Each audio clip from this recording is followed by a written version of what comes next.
अस्सलाम वालेकुम नाजरीन, मैं हूं सादुल्लाह रहीम। आप देख रहे हैं हिस्ट्री 360। नाजरीन, 4 अप्रैल 1979 का जैसे ही हम जिक्र करते हैं तो जुल्फ़कार अली भुट्टो की वो रात जो करीब 2:30 बजे इनको तख्तादार पर लेकर गए, और एक ऐसा शख्स जिसकी मिस्ट्री ऐसी है, मैं तो ये कहता हूँ, अक्सर लिखता भी हूँ कि Pakistan became creation of mysteries. बहुत सी मिस्ट्रीज़ हैं। 1979 वो रात एक ऐसी स्याह रात, एक ऐसी तवील रात थी जिसमें हर आंख पुरनम थी। मैं उन बंदों को भी जानता हूँ, उनके लिटरेचर पढ़े, उनके अफसाने पढ़े।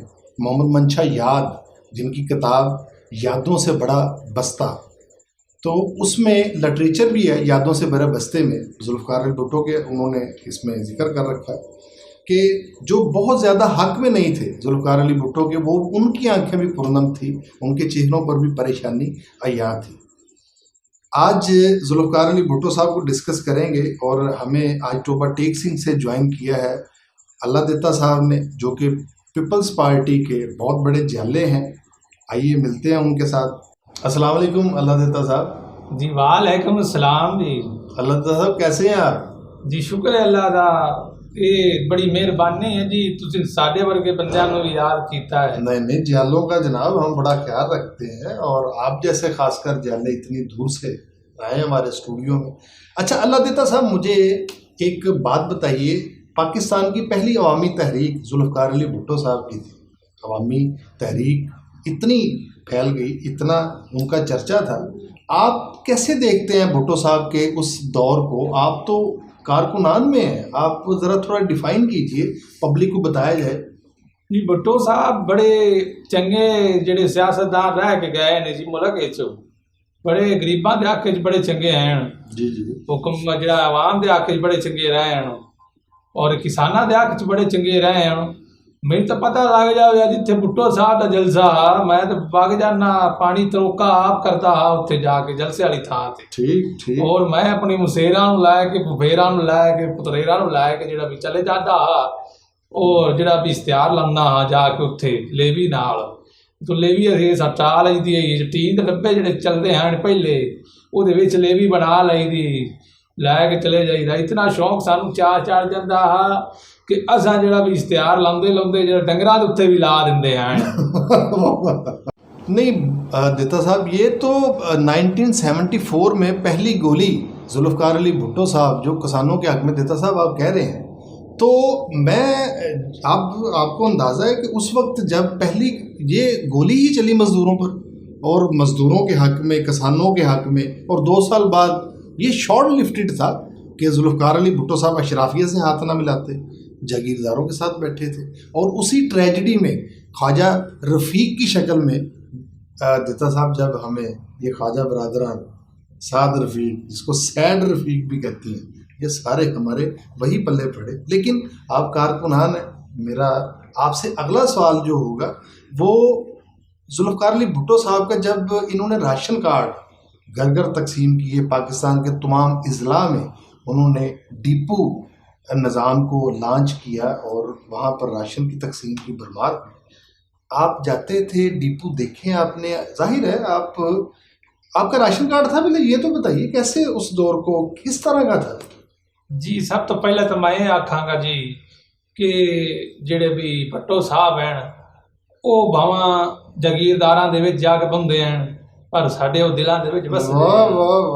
ਉਹ ਸਾਡੇ ਲੀਡਰ ਆਣ, ਸੌਂਦਾ ਤਾਂ ਪਿੱਛੇ ਜਾਣ ਦੇਵਣ ਨੂੰ ਵੀ ਤਿਆਰ ਆ। बनता है जी आपका देता साहब। ਤੇ ਜਿਹੜੀ ਰਾਸ਼ਨ ਵਾਲੀ ਤੁਸੀਂ ਗੱਲ ਕੀਤੀ, ਉਹ ਨਾ ਸਾਡੇ ਆਪਣੇ ਕਾਰਕੁਨਾਂ ਦੇ ਜਿਹੜਾ ਵੀ ਉਹਨਾਂ ਜਿਹੜੇ ਹਨ ਉਸ ਵਕਤ, ਉਹਨਾਂ ਘਰ ਘਰ ਜਿਹੜਾ ਵੀ ਉਸ ਵਕਤ ਉਹਨਾਂ ਸਾਨੂੰ ਰਾਸ਼ਨ ਕਾਰਡ ਪਹੁੰਚਾਏ ਨੇ। ਸਾਨੂੰ ਰਾਸ਼ਨ ਲੱਭਦਾ ਰਿਹਾ। ਜੇਠ ਹਾੜ ਦਾ ਮਹੀਨਾ, ਇਤਨੀ ਗਰਮੀ ਆ, ਫਿਰ ਵੀ ਇਸ ਤਰ੍ਹਾਂ ਰਾਸ਼ਨ ਉਹਨਾਂ ਸਾਨੂੰ ਵੰਡੇ ਹਨ।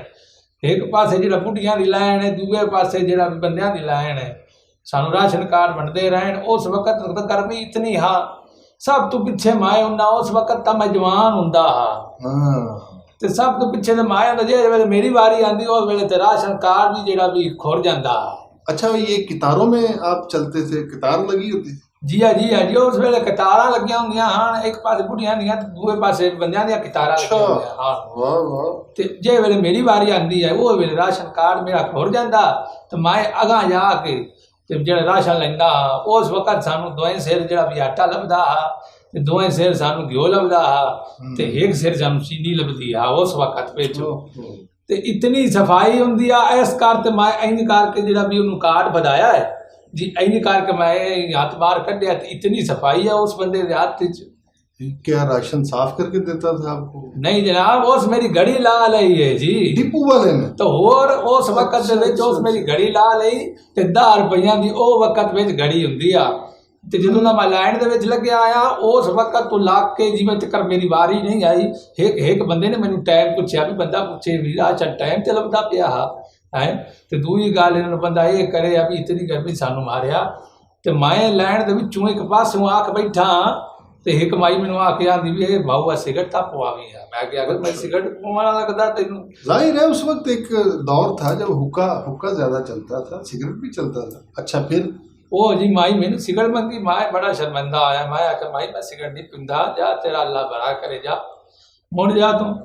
हाँ उस वक्त सानू जरा भी मुश्किलात का सामना करना। तशद्दुद तो नहीं किया कभी किसी में कितार को? आप डिस्टेंसी में आए, अनक्यूज हो गए या कुछ भी ऐसा? ये तो हुंदा आया जी उस वक्त तू भी जरा भी ਅਸੀਂ ਵਹਿੰਦੇ ਆਏ ਆ ਹੁਣ ਵੀ ਹੈ ਤੇ ਉਦੋਂ ਵੀ ਆ। तशद्दुद साढ़े ते यही हुंदा आ भी सानू इन्हां बड़ा जिहड़ा भी पुलिस वालियां डंडे मारे हैं लैन सीधी करन पारूं ते साडी आवाम जिहड़ी ओह टलदी कोई नहीं। थानू तो पता ही आ डंडे मारदी है या एक दूए दे उत्ते डिग जांदे आ। अक्सर तो मेरा जग्गा भी एक पासों पाटा ते जिहड़ा दूआ भी मेरा एक वारी सिर पाट गया, एक वारी मेरी आई बाह मेरी जिहड़ी हुण भी कंबदी पई आ इत्थों मेरी जिहड़ी टुट गई है। ये राशन डिपो लेते वहाँ राशन लेते वक्त आपकी बाजू टूटा? जी जी जी जनाब जी। अच्छा। उस वक्त दे सानू बड़ियां मुश्किलात का सामना करना। मैं नाजरीन ये बताना चाहता हूँ कि ये इतना अजीब दौर था कि वो औरतें जो घर से कभी नहीं निकली, जो यूं नकाब करके एक किस्म का तो किसी से बात करती थी, ये जियाले साहब हमारे साथ मौजूद हैं कि वो औरतें वहाँ जाके कतार में खड़ी हैं और पाँव का कीमा करवा के, जिस तरह दिता साहब ने बताया कि हमारे हाथ की घड़ी गुम हो गई, इनका हाथ भी टूटा, इनका कुछ सर भी फटा, लेकिन ये समझ से बाहर है कि ये किस तरह की अवामी तहरीक थी। दिता साहब जब वो रात एक तवील रात थी, एक ऐसी सोज और ऐसा दर्द उस रात में था, एक स्याह रात थी जब भुट्टो साहब को फांसी दी गई तख्तादार पर। विवर्स जब भुट्टो साहब को लेके जाया जाता है तो अदालत थी, उन्होंने फाका कशी की हुई थी, भूख हड़ताल थी जेल में। जब उनको लेके जाते तो स्ट्रेचर से खुद उतर कर, ये रात करीब 2:30-3 बजे का टाइम है, ऐसा बहादुर शख्स वो खुद चल के तख्तादार तक जाता है। तो दिता साहब आप मुझे बताइए आपके क्या तासरात थे? आप इस पुरनम आंखों से, इस दर्द से किस तरह का मुजाहरे हो रहे थे पूरे मुल्क में, और आप सब लोग क्या कर रहे थे उस वक्त जब ये खबर मिली आपको? उस वक्त जे जनाब लाला पै गई हर पासे जिस वेले भट्टो साहब नूं फांसी की सजा सुना दी, क्योंकि वो वेले तो टीवी चलते तो है कोई नहीं, रेडियो चलते रहे, तो वो सानू जे वेले पता लग्या हाँ भी भट्टो साहब नूं फांसी की सजा दे छड्डी उन्हां भी वो वेले तो मेरे जिहड़ा भी अब्बा हा उस भी मैनू घरों नहीं निकलण दिता। अच्छा भी इतनी सख्ती हो गई सानू तो घरों भी निकलना मुहाल हो गया भी उत्थों। बई मैं तो जेडे अपने जेडे मुसेर हैं बुबेर हैं उन्होंने आख्या भी पाचा ने चलिए बाहर एहतजाज करिए जाके भी भट्टो साहब फांसी देने लगे हैं। तो असा जाए टायर एक टायर मैं कढ़िया दी साइकिल का मगरों, तो दूआ मैं जी अपनी साड़ी ट्राली पई है वह चारिया तो वह भी चाया तो बाहर ले जाके साड़े असा एहतजाज किया भी भुट्टो जिंदाबाद, भुट्टो जिंदाबाद, भुट्टो जिंदा है साढ़े सीनिया विच है उदों दा जी साढ़े लिए तो भुट्टो जिंदाबाद है साडा लीडर जो होया ना जी जी जी भुट्टो जी जी वो साडा लीडर होया। असा तो मनना ही मनना है, भावा जो मर्जी हो जाए, भावा साड़ियां धोना लाए जान तो भावा साड़ी लात टुट जाए। जब नहीं टायर आप जला रहे हैं, एहतजाज कर रहे हैं, तो किसी ने रोका नहीं आपको? जी रोकया तो सानू बड़ा है जी, पुलिस वाले भी बड़े उत्तों आ गए उस वक्त जिहड़ा भी आ डाले डुले थोड़े हुंदे हैं गड्डियां اس وقت دے وچ ٹانگے چلدے ہیں سانو ٹانگے جی ٹانگوں پر پولیس ٹھیک سانو ٹانگیاں دے وچ چیں سٹیا جویں غریب دا بال سٹی دا جناب تے سانو اوتھے تھانے لجا کے ہی سٹیا جویں ساپر سٹی دا صدقے والا. ہاں جی ویورز میں یہ بھی بتانا چاہتا ہوں کہ ذوالفقار علی بھٹو صاحب 123 دن پہلے بہت سے کارکنان کو انہوں نے یہ جیل برو ایک پروگرام چلا تھا، یعنی ہر اخبار میں ہر کالم میں جیل برو، جیل جیل، یہ کارکن وہ کارکن، جگہ جگہ ضلع ضلع سے اتنے کارکنان کو جیلیں بھر دی گئی تاکہ کوئی احتجاج کے لیے نہ نکلے. جنرل ضیاء کے سخت آرڈر تھے، لہٰذا اس کے بعد کرفیو نافذ ہوتا ہے. اور کرفیو کے لیے ابھی دیتا صاحب جب جنرل ضیاء صاحب نے کرفیو نافذ کیا اور گھروں میں آپ کو مقید ہونا پڑا پورے ملک کو، اور کیسا تھا رہن سہن گھروں میں؟ آپ کس طرح سے گزارا کرتے تھے؟ اشیاء خور و نوش کس طرح سے معاملات تھے آپ کے؟ اس وقت تاں حالات ایویں دے ہو گئے ہیں بھئی 3-4 دن تو مڑ جڑا راشن پانی ہوں سانو تو دسیا ہی کوئی نہیں بھی کہ کرفیو لگنا ہے. ٹھیک 3-4 دن تو جڑا ساڈے کول جڑا پیا ہے راشن پانی وہ تو اساں کھا پی لیا. اچھا مڑ کے اساں مرونڈے تے گزارا کرتے رہے ہیں. کس پہ؟ مرونڈے تے جناب مرونڈا جڑا بھی ہے بناؤندیاں ہیں نا بڈھیاں گوڑ پا کے تے چاول پا کے. اچھا اچھا اس وقت دے وچ مرونڈے تے گزارا کرتے رہے ہیں، پانی تے سکے تے گزارا کرتے رہے ہیں. ہاں 23 دن رہا ہے تو 23 دن یہی چلتا رہا نظام آپ؟ جی جناب ہن کی کرے، ہن بندہ انہاں نوں بھی کی آکھے. اس وقت حالات میں دے ہو گئے تو جاج لنگدا ہے نا جے ویلے چھت تو جی جی جی جی اسی ڈر پوندے ہاں تے اساں سرونگاں کڈیاں گیا اپنے جڑا بھی گھر دے وچوں تے ایں جیوں تو جاج لنگدا میں ماج پیا چوندا پیا اس وقت دی کا. اچھا جے ویلے میں ماج چوندا پیا نا جنگی جہاز جب گزرتا؟ جی جی جی چنگی جہاز لنگدا او شور اتنا ہوندا بندے دے للکار نکل جاندے کاری تے رو نکل جاندا ہے کاری. جے ویلے لنگیا تو میں ماج نوں چھاڑ کے تے چھال ماری ہے سرونگ دے وچ تے اوتے میرا وچ تایا پیا آیا او دے اوتے جا چھال ماری. اچھا سرونگ میں تائے کے اوپر چھلانگ مار؟ وہ تائے دے اوتے چھال ماری مگر مینوں نہیں پتہ لگیا جناب. جے ویلے مینوں گھبرا گیا؟ جی جی جے ویلے مینوں آواز آئی ہے نا بھئی 2 لاکھ دی لعنت ہے میرے تے چھال مار چھڈی تے مینوں تے بعد چ پتہ لگیا یہ تو میرا تایا. اب میں یہاں آپ کو شاید آپ کے دماغ سے ظاہر ہے بڑھاپا ہے، ذوف ہے، نکل گئی ہوگی بات.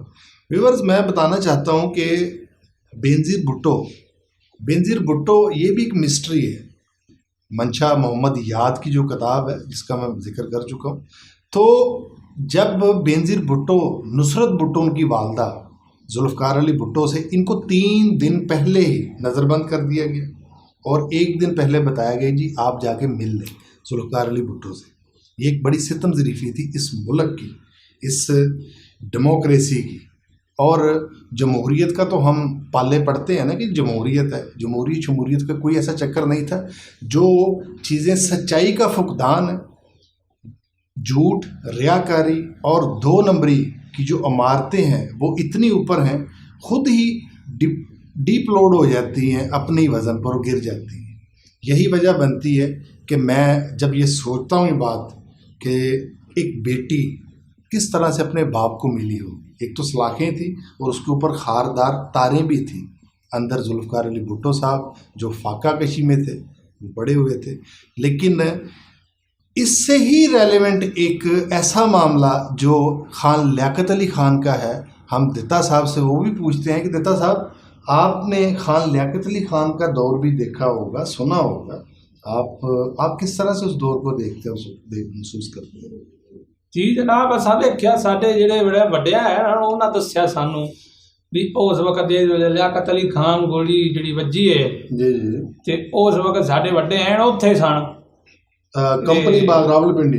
جی جی جناب کمپنی باغ جڑا راولپنڈی دے وچ اوتھے گولی جڑی وجی ہے لیاقت علی خان صاحب ساڈے وڈے سارے دسدے ہیں اس وقت جڑا بھی 20 فٹا سٹیج بنیا ہا اوتھے. جی جی 18 فٹ تھا، ٹھیک ہے 20 فٹ بھی ٹھیک ہے جی 20 فٹا سٹیج 18 فٹا جڑا اوتھے بنیا ہا نا جی. تے آج دے 12 فٹا سٹیج دے اوتوں عمران خان تھلے جا پیا ہا. دیکھیں خان صاحب گر گئے، اس میں خان صاحب کی کیا غلطی ہے؟ خان صاحب اپنا جڑا بھی قائم دائم رہنا جی اس وقت لیاقت علی خان صاحب میں کہنا کیا بات ہے انہوں دی بھی جی جب انہوں نے آتے ہی عزیز ہم وطنوں کہا تو گولیاں چل پڑی. سعد اکبر نے یکے بعد دیگرے 2 فائر کیے اور Liaquat Ali Khan radio transmission on تھی. اچھا پھر آپ نے کیا دیکھا وہاں جی اتھے جناب 2 لاکھ جڑی عوام ہے اس وقت جی اس کمپنی باغ دے اندر جے ویلے انہاں آکھیا بھی میرے ہم وطنوں اس ویلے کسے گولی چلائیے تے لیاقت علی خان صاحب جڑے بھی اللہ نو پیارے ہو گئے اتھے ہل چال مچ گئی. اتھے جڑے ساڈے وڈے ہیں انہاں نو بھی وجیاں ہن سٹاں سٹاں کوڑیاں وجیاں ہیں کسی دا سیر پاٹ گیا کسی دی لات ٹوٹ گئی اس ویلے بھی ہاں ٹھیک بگدڑ کا عالم اس وقت بھی آئی ہے نفسا نفسی دا عالم جڑا بن گیا اس وقت بھی ایک دوے نو پھاد لو بھئی انہوں پھاد لو بھئی بھی تو گھر مڑے ہیں تو انہاں دیاں جڑا زخم پٹیاں پٹھیاں کیتیاں ہون اس وقت تے اساں بھی کہڑا بھی ڈنڈے سوٹے چال ہے بھی کتے لڑائی ہو گئی ساڈے بھی کتے بھی کسے نے لڑ پے نہیں بھی اساں انہاں آکھیا نہیں بھئی نہیں اسی لیاقت علی خان دے جلسے تو آندے پے آئے لیاقت علی خان گولی واج گئی ہے. اچھا یہ کس نے بتایا آپ کو؟ جی یہ ساڈے جڑے ہیں بھی دادے جڑے پردادے وہ نہ سانو گلاں دسیاں ہیں نکے نکے ہوندیاں. اچھا ناظرین یہ بہت سی مسٹریز ہیں جن کو سالو کرنا بایوگرافکس کا کام ہے میڈیا کا کام ہے. یہ کڑیاں بنتی جڑتی آتی ہیں. حسین شہید سہروردی جو بیروت میں پائے گئے اور پاکستان رہنا کیوں نہیں پسند کیا. جیسے ہی ہم ان کی کھوج میں جاتے ہیں تو بہت سی چیزیں عیاں ہوتی ہیں. البتہ وہ دور جب ہم دیکھتے ہیں تو وہ سہانا لگتا ہے. آج کا دور دیکھتے ہیں تو ہمیں آج کے دور میں بہت سی ٹیکنالوجی بہت سی باتیں ایسی ملتی ہیں سہانے یادیں بھی ملتی ہیں. لیکن آج چونکہ دتا صاحب ہمارے مہمان خصوصی بھی ہیں تو دتا صاحب ہمیں یہ بتائیے آپ اس دور کو زیادہ پریفر کرتے ہیں اچھا دیکھتے ہیں یا آج کا جو دور ہے اس کو زیادہ اچھا دیکھتے ہیں اور محسوس کرتے ہیں؟ آپ کی کیا رائے کیا ہے اس بات پر؟ جی او وقت جیڑا ہاں او 100 بہتر چنگا آج دے وقت نہ. اچھا وہ بہتر تھا جی وہ وقت میں بڑا کرتا ہوں آپ سے. اچھا وہ وقت جیڑا نا جی 100 بہترین چنگا 100% جیڑا بھی بندا. ہن تاں ادب و اعزاز ہی نہیں رہ گیا وڈیاں دے نال احترام ہی کوئی نہیں. ہن تک چور نہ سدو کو نہیں گل بھی سنتے ہیں کسی قسم دی. ان کو سدو چور نو. اچھا بھی اپنے بال نو سدو وہ گل ہی نہیں سنتے ہیں. ہوں کلنا دے وچ انہاں ٹوٹیاں گتیاں ہوندیاں ہیں ادوں. ٹوٹیاں کیا مطلب ہینڈ فری؟ جی اچھا وہ گتیاں ہوں سانو تو پتہ کوئی نہیں. اسی تو سیدھے سادے لوگ اساں کدی یہ چیزاں استعمال ہی نہیں کیتیاں ہیں. وہ سدی جاؤ تو کوئی گل ہی نہیں سنتا. اے پرسوں دی سن لو میرا ایک پوترا وہ مینوں کی مذاق پیا کردا. میں بیٹھا آپ دے منہ دیانے مینوں آ کے آندا بھی دادا ابو. میں کہ جی پتر کی گل ہے؟ آندا دادا ابو کہندا اتھوں پھڑ کے میرا ہاتھ کہندا دادا جی چوتھے گھیرے چ پا لو گڈی. میں آکھیا یار دسو کیڑے بال کیڑے پاسے نوں ٹری جاندے ہیں. بہت دکھ کی بات ہے دتا صاحب بہت دکھ کی بات ہے. ویورز میں بہت سے پچھلے شوز میں یہ بات کر چکا ہوں کہ ہمیں جو مادر علمی کا ایک ایلیمنٹ تھا جو ایجوکیشن کا تھا انفارمیشن کا تھا وہ ہم تک نہیں پہنچی. اب ہم اوور تھنکنگ اور اوور انفارمیشن سے جیسے دتا صاحب اپنی قسمہ پرسی بیان کر رہے ہیں یہ آج زبان زد عام بھی ہے اور گھروں کے معاملات بھی ہیں. ہمیں بہت سی چیزوں کو دیکھنا چاہیے. اسی یادوں کے ساتھ اجازت چاہتے ہیں. اللہ حافظ.